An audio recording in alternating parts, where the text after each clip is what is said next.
ایک اقلیت انسانوں کی ایسی ہوتی ہے جن کے لیے میں دو لفظ اب استعمال کر رہا ہوں، ذہین اور حساس۔ ذہین اور حساس لوگوں میں قبض اور بسط کی کیفیت، یہ مختلف سائیکلز ہیں جو آتی رہتی ہیں۔ کبھی طبیعت میں پشمردگی ہے، دل بجھا ہوا سا ہے، کچھ نا امیدی سی ہے، خود اپنے اوپر اعتماد کی کمی محسوس ہو رہی ہے، مجھ میں صلاحیت نہیں ہے، میں کچھ نہیں کر سکتا، اب تک جو کچھ کیا اس کا بھی ہے، امنگ بھی ہے، امید بھی ہے، روشن پہلو نظر آ رہے ہیں۔ قبض کی کیفیت میں تاریک پہلو نظر آتے ہیں، مایوسی کے پہلو نظر آتے ہیں، پیسیمزم کی کیفیت، اور یہ جو بسط کی کیفیت ہے اس میں روشن پہلو۔ دیکھو یہ بھی تو ہے نا، آخر یہ بھی تو ہوا ہے، اور بھی ہو سکتا ہے، آخر اب تک میں نے یہ کام بھی تو کر لیا، آگے بھی مشکل آسان ہو سکتی ہے۔ یہ دو کیفیات ہیں قبض اور بسط کی، جن کو کہ صوفیاء کرام نے یہ اصطلاحات، یہ عنوان دیے، قبض اور بسط۔ جتنی انسان کے اندر حساسیت کی کیفیت زیادہ ہوگی، ذہانت زیادہ ہوگی، اتنا ہی یہ جو ویوز ہیں اس کی ایمپلیٹیوڈ زیادہ ہوتی ہے۔ کم ذہین انسان ہے، کم حساس ہے، آئیں گے تو صحیح ہے، لیکن یہ کہ وہ ویو جو ہے اس کا ایمپلیٹیوڈ جو ہے اس کے اندر اوپر اور نیچے کی کیفیت زیادہ نہیں ہوگی۔ لیکن جتنا یہ معاملہ بڑھتا ہے یہ جو ویو ہے اس کے ایمپلیٹیوڈ بڑھتا چلا جاتا ہے۔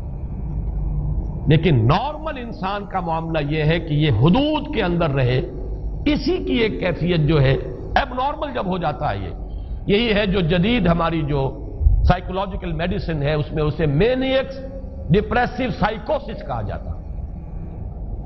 مایوسی ہوئی تو اتنی ہوئی کہ جیسے کمر ٹوٹ کر رہ گئی، اور اسی ڈپریشن میں ہوتی ہیں خودکشیاں،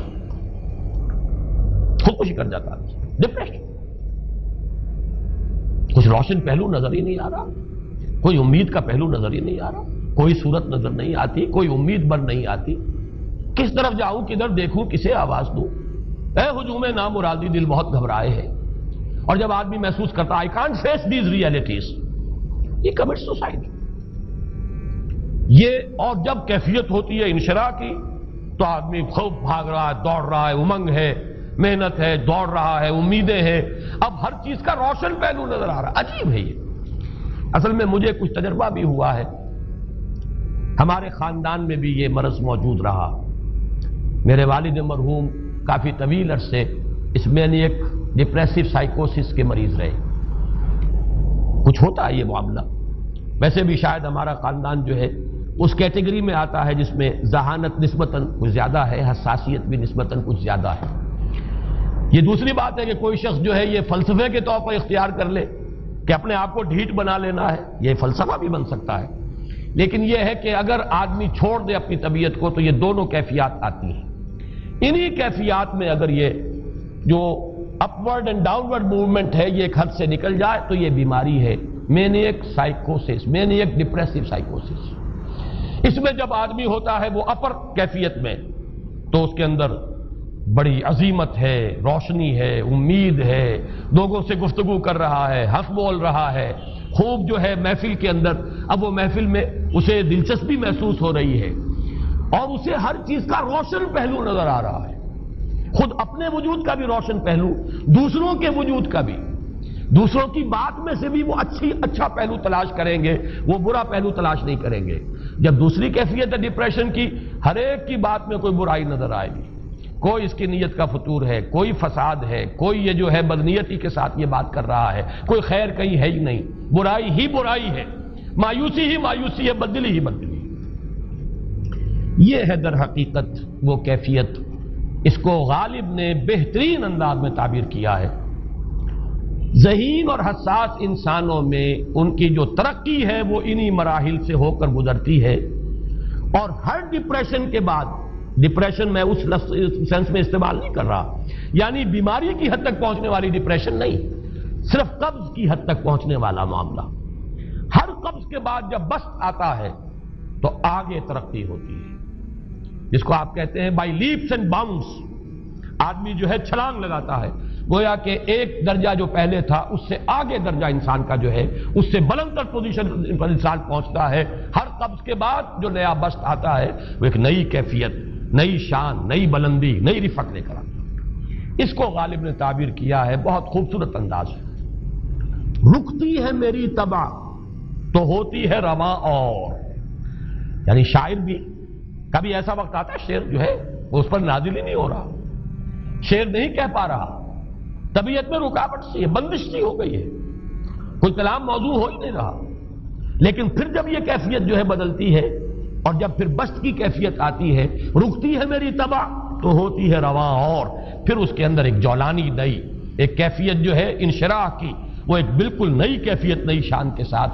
یہ ہے وہ معاملہ جو ان آیات مبارکہ کے پس منظر میں ہے.